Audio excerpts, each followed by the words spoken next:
பெரிய முதல் கதை சொன்ன முதல் ஹீரோ அவர் தான். ஷாக்காக இருக்கா? இப்போ எனக்கு தோணுது உங்களை பார்த்துட்டு தான் அவங்க அதை பண்ணியிருப்பாங்கன்னு சொல்லிட்டு. இதேமே பாட்டு பாடி அழுத நமக்காக அழுத ஒரு ஜீவன் ஒன் சைடில் ஒன்றா சொல்லி அது ஏற்றுக்கொள்ளாத காதல் ஒன் சைடில் கிடையாது. மாற்றத்துக்கான விதையை தொடர்ந்து தன்னோட படைப்புகள் மூலமாக விதைச்சிட்டு வரக்கூடிய ஒரு மிகப்பெரிய படைப்பாளர் அண்ணன் மாரி செல்வராஜ் அவர்களே ஒரு சில வார்த்தைகள் பேச அழைக்கிறோம்.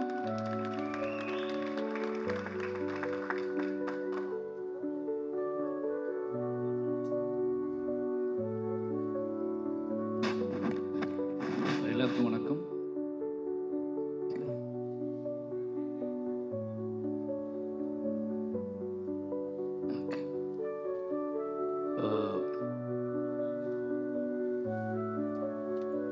என்ன பேசுன்னு தெரியல. ஏன்னா படம் நேற்று நைட்டு தான் பார்த்தேன். அதனால் யோசிச்சுட்டே உட்காந்துட்டு இருந்தா எல்லாரும் பேசுகிறத கவனிக்க ஆரம்பிச்சேன்னா நிமிஷா விஜயன் பக்கத்துலேருந்து பேசிகிட்டே இருந்தாங்கன்னா நான் எனக்கு ஒரு சின்ன டவுட் அவங்கள்ட்ட கேட்டேன். படத்தில் அவங்க கேரக்டர் கொஞ்சம் ஸ்பெஷலாக பண்ணியிருக்காங்க. அது எந்த மாதிரி டிசைன் பண்ணி இப்போ என்னோடய அசிஸ்டன்ட் டைரக்டரோட தான் அந்த படம் நான் பார்த்தேன் நேற்று நைட்டு. இப்போ டிஸ்கஷன் படம் முடிச்சுட்டு பேசும்போது அந்த கேரக்டரோட டிசைன் எப்படி அப்படின்னு பேசிகிட்டு இருக்கும்போது இப்போ எனக்கு தோணுது உங்களை பார்த்துட்டு தான் அவங்க அதை பண்ணியிருப்பாங்கன்னு சொல்லிட்டு. எனக்கு சரியாக இங்கிலீஷ் தெரியாது அப்படின்னால அது என்ன டிசார்டர்னு எனக்கு கண்டுபிடிக்க தெரில. அது கொஞ்சம் அசிஸ்டண்ட்டு கேட்டேன் என்ன டிசார்டர் அது அப்படின்னு கேட்டேன்னா அப்போ வந்து அது கொஞ்சம் என்ன சொன்னால் எது பயங்கர எனர்ஜியாக இருப்பாங்க, எக்ஸ்ட்ராவாக யோசிப்பாங்க, ஏதாவது ஒன்று பார்டர் அப்போ அது எப்படின்னு யோசிச்சுக்கிட்டே படம் கார் ஓட்டிகிட்டு வந்தேன். இதை பற்றி நம்ம என்ன பேசுறது அப்படின்னு யோசிச்சிட்டே வந்தேன். வந்து உட்காந்துலேருந்து அவங்க பண்ணுற ஆக்டிவிட்டீஸ்லாம் பார்க்கும்போது இது அதில் சேர்ந்தது தானா அப்படின்னு சொல்லி ரொம்ப எனர்ஜியாக இருக்காங்க. நிச்சயமாக டீமுக்கு உங்களை நன்றி சொல்லணும். இந்த படம் பார்த்தேன். ஃபஸ்ட்டு அந்த படத்துலேருந்தே உங்களை ஆரம்பிச்சிடலாம்னு நினைக்கிறேன். நெல்சன், எனக்கு நெல்சன் பழக்கம் வந்து நான் அந்த நெல்சனுக்கு கால் பண்ணதுக்காக ஒன்று இந்த நெல்சனுக்கு கால் பண்ணிட்டேன். ஃபோன் அடிச்சுட்டு யோ இங்கேயா இருக்கு அப்படின்னு கேட்கும்போது மாதிரி நான் நெல்சன் பேசுகிறேன் அப்படின்னா நம்ம நெல்சன் பேச மாட்டேன் அப்படி. அப்போ இல்லை நெல்சன் எனக்கு ரொம்ப பிடிக்கும். ஏன்னா ஒரு நாள் கூத்து அவரோட முதல் படம். பொதுவாக நம்ம என்ன நினைப்போம்னா 2 ஆப்ஷன் இருக்குது சினிமா நம்ம வந்து சூஸ் பண்ணுறதுக்கு. படம் 2 ஆப்ஷன் அப்படின்னா 2 வேரியேஷன் இருக்குது. ஒன்று ஃபைட், ஒரு என்ன சொல்கிறதுனா யார் என்ன சொன்னாலும் கேட்காம அடமெண்ட்டாக நம்மளோட கிரியேஷன் இப்படியாப்பட்ட கதைகளை சூஸ் பண்ணி அந்த கதைகளுக்காக ஃபைட் பண்ணி அந்த கதைகளை மேடை ஏற்றுறது, அந்த கதைகளை வந்து ஆடியன்ஸ்ட்டு கொண்டு போய் சேர்க்கறதுன்னு ஒரு வெர்ஷன் இருக்குது. இன்னொரு வெர்ஷன் எது வெற்றியின் பக்கத்தில் இருக்குது, எது வந்து சக்ஸஸாக இருக்குது, எது நம்மளை போர்ட்ரேட் பண்ணும், நம்மளை ஒரு டைரக்டராக நம்மளை ஒரு செலிபிரிட்டியாக எது போர்ட்ரேட் பண்ணணும்னு சொல்லி சூஸ் பண்ணி அந்த பக்கம் போய் நிற்கிறது, சம்பாதிக்கிறது. இந்த மாதிரி நெல்சனோட 4 படங்கள் எடுத்து பார்த்தீங்கன்னா ரொம்ப ஆச்சரியமாக இருக்கும். என்ன ஆச்சரியமாக இருக்கும்னா அவர் கதை ரொம்ப கனமான கதைகளை எடுத்துக்குவார். நான் நிறைய நாள் யோசிச்சிருக்கேன் அவரோட வயசு தான் என்ன, ஏன் அழகு இந்த ஒரு நாள் கூத்து பார்க்கும்போது எனக்கு வந்து அப்போ வந்து அவர் கூட பழகின ஃப்ரெண்ட்ஸ்லாம் எனக்கு ஃப்ரெண்ட்ஸாக இருந்தாங்க. அவங்க எல்லோரும் நெல்சன் பேசும்போது ஒரு சின்ன பையன் மாதிரி நினச்சிட்டேன் நான். அப்போ இவர் சூஸ் பண்ணுற கதைகள் எல்லாமே வந்து மான்ஸ்டராக இருக்கட்டும், இல்லை வந்து ஃபர்கானாவாக இருக்கட்டும், ஒரு நாள் கூத்துலாம் ஃபஸ்ட்டு படம் தொடங்கின விதமே வந்து ஒரு மெச்சூர்டான, இது ஒரு என்ன சொல்கிறது, இது வந்து இன்னொரு இப்போ உள்ள ஜென்ரேஷன் பார்ப்பாங்களா, இப்போ உள்ள ஜென்ரேஷன் கனெக்ட் ஆவாங்களா அப்படின்லாம் யோசிக்காமல் ஒரு சினிமாவை நேர்மையாக அது நீ கனெக்ட் ஆகுது ஆகலை, எனக்கு ஒரு விஷயத்தை காட்டணும்னு தோணுது, அது இப்படி தான் தொடங்கணும்னு தோணுது, நான் அதை அப்படி தொடங்கணும். அந்த மாதிரியான மனிதர்களை இந்த மாதிரி விலகி நிற்கக்கூடிய அங்கங்கே அவர் கதாபாத்திரத்தில் ரொம்ப பிடிச்சது என்ன அப்படின்னா எல்லாத்துக்கும் இன்டீரியராக ஒரு லைஃப் இருக்கும். எல்லா கேரக்டர்ஸுக்கும் இன்டீரியராக ஒரு லைஃப் இருக்கும். வெளியே நம்ம எல்லாம் ஜாலியாக இருப்போம், ஆடுவோம், பாடுவோம், ஏதோ பண்ணுவோம். பொது புத்தி என்ன இருக்கோ பொது புத்தியோட கனெக்ட் ஆகி பொது புத்தி கூட ட்ராவல் பண்ணிகிட்டு இருப்போம்.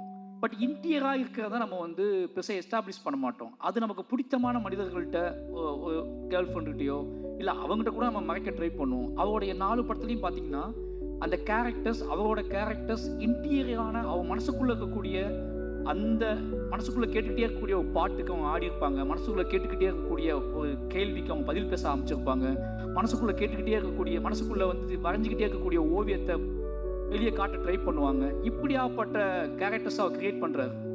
அது என்ன அப்படின்னா எங்கள் ஜென்ரேஷன் டேரக்டர்ஸ் தான் நெல்சன்.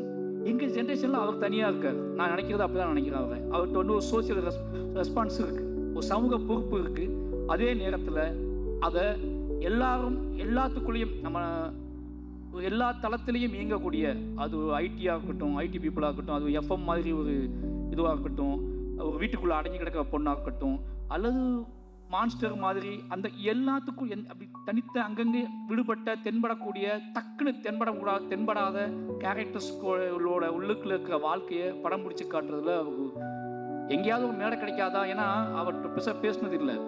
அவர் படம் பார்க்கும்போது எனக்கு தோணும், இந்த படம் வந்து அப்படியே ஒரு ஆற்றுல இலையை தூக்கி போட்டால் அது ட்ராவலாகி மெதுவாக போயிட்டுருக்குல்ல, அந்த மாதிரி எந்த சலனமும் இல்லாமல், எந்த பெரிய ஆர்ப்பாட்டமும் இல்லாமல் நீங்கள் ஒரு நாவல் படிக்கிற மாதிரியான உணர்வுகளை தரக்கூடிய படங்களை எடுக்கக்கூடியவர் தான் நெல்சன். நீங்கள் மான்ஸ்டரில் பார்த்தீங்கன்னா எப்படியான காமெடி பண்ணலாம், ஆனால் அதுலேயும் சென்சிட்டிவான காமெடிஸ் தான் பண்ணியிருப்பார். அதை வச்சுக்கிட்டு கோக்குமாக்கெல்லாம் பண்ணியிருக்க மாட்டார். இது ஏதாவது ஒரு ஸ்டேஜ் கிடைக்காதான்னு நான் ஏங்கியிருக்கேன் அவர்கிட்ட டிஸ்கஸ் பண்ணுறதுக்கு, அவர் பேசுகிறதுக்கு. ஏன்னா இந்த தலை ரொம்ப முக்கியமானது. அப்படி டிஎன்ஏ இது பார்க்கும்போது எனக்கு வந்து அந்த கதையை வந்து சூஸ் பண்ணதும், இந்த கதையை படம் பண்ணணும்னு சூஸ் பண்ணதும், அவரோட அந்த பயோபிக் அவரோட சினிமாகிராஃபியில் பார்க்கும்போது எனக்கு தெரியுது அவர் இந்த மாதிரி தான் சூஸ் பண்ணுறாரு. நினச்சி பார்த்தா அவருக்கு ஒரு சினிமா அறிவு இருக்குது, சினிமா வட்டம் இருக்குது. இப்போ என்ன குதிரை வேகமாக ஓடும், இப்போ என்ன படம் எடுத்தால் பயங்கரமாக ஹிட் ஆகும்னு நினச்சா ஒரு கதையை அவரால் பண்ண முடியும். ஆனால் அவர் அந்த ஒரு ஆற்றின் போக்கில் உருளக்கூடிய கூழாங்கல்லாவே இருக்காரு. அவருக்கு வாழ்த்துக்கள். நிச்சயமாக அந்த அவர் லிஸ்ட்டில் வந்து டிஎன்ஏ படமும் ரொம்ப மனசுக்கு நெருக்கமான படமாக இருந்துச்சு. அது காரணம் என்ன அப்படின்னா, ஒரு நாவல் படிக்கிற மாதிரி இருந்துச்சு. குட்டியாக நம்ம ஒரு நாவல் படிப்போம்ல. என் ஹஸ்பண்ட்டை கேட்டேன், எப்படா கேட்டால் எல்லாருமே ஒரு நாவல் படித்து முடிச்சோன்னே அவங்கள்ட்ட கேட்டோம்னா அவங்க அந்த ரியாக்ஷன் தான் கொடுப்பாங்க, எந்த பக்கத்தை பற்றி பேசுறது அப்படின்னு சொல்லி. அந்த மாதிரி எல்லாருக்கிட்டையுமே ஒரு அமைதியும் ஒரு மௌனம் இருந்துச்சு. ஏன்னா இது வந்து இந்த படத்தை பார்க்கும்போது என்னன்னா, நீங்கள் ஆர்ப்பாட்டம் இல்லாமல் ஒரு உண்மையை நேருக்கு நேராக பார்க்குற ஃபீல் இருக்கும். இந்த படத்தை பார்க்கும்போது என்ன தோணும் அப்படின்னா, ஊடு கத்திலாம் பார்க்க முடியாது. ஒரு படத்தை பார்க்கும்போது நம்ம படுத்து எந்திரிச்சு போன இடத்துல பக்கத்தில் ஒன்று நடந்திருக்கும். நம்ம ஒரு பில் கட்ட கவுண்டரில் நின்றுருப்போம். அந்த கவுண்டருக்கு ஒரு கதை இருக்கும், நமக்கு தெரியாது. நம்ம ஒரு டாக்ஸியில் ட்ராவல் பண்ணியிருப்போம். அந்த டாக்ஸிக்குள்ளே ஒரு பயங்கரமான கதை இருக்கும், நமக்கு தெரியாது. நம்ம இப்படியே அங்கங்கே வாழ்க்கையில் வாழ்ந்துகிட்டே இருக்கோம். நம்ம நடந்து உட்கார்ந்து தூங்கி சிரிச்ச அல்லது தவிச்ச அந்த இடத்துக்குள்ள ஒரு பயங்கரமான ஒரு கதை இருக்கணும், ஹியூமன் வேல்யூவோட ஒரு கதை இருக்கும். அந்த கதையை சொல்லக்கூடிய ஒரு படமாக தான் டிஎன்ஏ வந்திருக்கு. நாம் வந்து நம்பி போகக்கூடிய ஹாஸ்பிட்டல், நாம் நம்பி பேசக்கூடிய டாக்டர்ஸ், நாம் நம்பி விரும்பக்கூடிய நம்மளோட துணைகள், நம்மளோட உறவினர்கள், நம்மளோட காவல் அதிகாரிகள், இவங்க எல்லாத்துக்குள்ளேயும் கூடக்கூடிய கதையை வந்து அதை சென்டர் பாயிண்ட் பண்ணி அதுக்குள்ளே ஒரு வேல்யூஸை கிரியேட் பண்ணி இது நடந்தால் என்ன ஆகணும்னு இருக்குல்ல. இப்படியாப்பட்ட மனிதர்கள் வாழ்ந்துட்டு இருக்காங்க, இப்படியாப்பட்ட மனிதர்கள் இருக்காங்க. நம்ம எவ்வளோ ஹியூமனுக்கு வேல்யூ கொடுக்குறோமோ அதே மாதிரி ஹியூமன் வேல்யூவே இல்லாத ஹியூமன்ஸ் கிரியேட் பண்ணுறக்கூடிய அந்த நாசக்கார உலகம் இருக்குல்ல, அந்த நாசக்கார உலகத்துக்குள்ளே நம்ம எப்படி நாம் அது தெரியாமல் அதுக்குள்ளே எப்படி பின்னி பிணைஞ்சு கிடக்கும் அப்படிங்கிற வெளிச்சத்தை வந்து, அப்படிங்கிற ஒரு பயத்தையும் அப்படிங்கிற ஒரு கவனத்தையும் சொல்லக்கூடிய படமாக டிஎன்ஏ வந்திருக்கு. நிச்சயமாக இந்த படம் வந்து அதர்வா ப்ரோக்கோ சொல்லி ஆகணும். அவருக்கு ஞாபகம்னு தெரில, பெரிய பெருமாள் கதை சொன்ன முதல் ஹீரோ அவர் தான். ஷாக்கா இருக்கா? அப்படிதான் இருக்கும். அந்த பரதேசி பார்த்து முடிச்சுட்டு பெரிய பெருமாள் கதை எழுதி முடித்த உடனே இது யார்கிட்ட போகலாம் ஹீரோ அப்படின்போது, நான் முரளி சாரோட பயங்கரமான ஃபேன். இதேமே பாட்டு பாடி அழுத, நமக்காக அழுத ஒரு ஜீவன் அப்படின்னு சொல்லி. ஏன்னா ஒன் சைடு லவ் அதிகமாக பண்ண தலைவர், ஓகேங்களா? அது ஒன் சைடு லவ் அப்படிங்கிறது வந்து நம்ம நினைக்கிறோம் ஒன் சைடு லவ்னா சொல்லி அது ஏற்றுக்கொள்ளாத காதல் ஒன் சைடு லவ் கிடையாது. சொல்லவே எனக்கு நீ சொல்லணும் அவசியம் கிடையாது, எனக்கு ஒன்று பிடிக்கும் அப்படின்னு நமக்கு கெத்தை கொடுத்தது முரளி சார் தான். அவர் ஒரு பையன் ஹீரோ ஆகிட்டான்னு சொன்ன உடனே, நான் பானா காத்தாடி வந்த உடனே பெரிய பெருமாளுக்குள்ளே வச்சு யோசித்த ஹீரோ நீங்கள் தான். ஏன்னா முரளி சார் பையன் நம்மளை மாதிரி தான் இருப்பாப்புல நம்மளை மாதிரி தான் இருப்பாப்புல, இந்த கதைக்கு பயங்கரமாக ஆப்டாவா அப்படின்னு சொல்லி மீட் பண்ணலாம் செஞ்சேன், கதை சொன்னேன். பட் ஏதோ ஒரு அவரோட பிஸி ஷெடியூலில் அந்த கதை கிளிக் ஆகலை. சொன்னால் நம்ப மாட்டேங்க, ரொம்ப ஃபீல் பண்ண அன்னைக்கு. முரளி சார் பையன் கதை பண்ணலையே, இப்போ யாரை வச்சு தான் படத்தை பண்ணுறது, வேற ஹீரோட்ட போயிடலாமா அப்படி. வேற ஹீரோ முரளி சார் பையனே ஒத்துக்கல இந்த கதையை. நம்மளை பார்த்து நம்ம இப்போவுமே இப்படி தான் இருக்கோம், அப்போ ரொம்ப மோசமாக இருப்போம். நம்மளை பார்த்து அவரே நம்ம டயட்டை நம்பலை, யார் நம்ப போகிறா அப்படின்னு பயங்கர அப்செட்டில் இருந்தேன். என் ஒய்ஃப் வீட்டெலாம் சொல்லியிருந்தேன் நான், அதர்வா கிளிக் பண்ணுறோம், பெரிய பெருமாள் வந்து அதர்வா தான் அப்படின்னு சொல்லி. அது நடக்கலை. பட்டு எனக்கு தெரியும், ஒரு நாள் அவர்கிட்ட நான் ஞாபகப்படுத்தி சொல்லுவேன், இந்த பெரிய பெருமாள் உங்களுக்கு அதுக்கான சந்திப்பே நடக்கலை ரெண்டு பேத்துக்கும். ரொம்ப நாள் கழிச்சு இன்றைக்கி தான் நம்ம சந்திக்கணும்னு நினைக்கிறேன். அன்னைக்கு அப்புறம் எங்கேயாவது கிராஸ் பண்ணியிருப்போம். பட் ஆனால் பக்கத்தில் உட்காந்து எமோஷ்னலான ஒரு சந்திப்பு நடந்ததுன்னா இன்றைக்கி தான் நடந்திருக்கு. கிட்டத்தட்ட 7 வருஷம் ஆச்சு. அப்போவே இருந்து அவர் மேலே ஒரு பார்வை இருந்திருக்கு.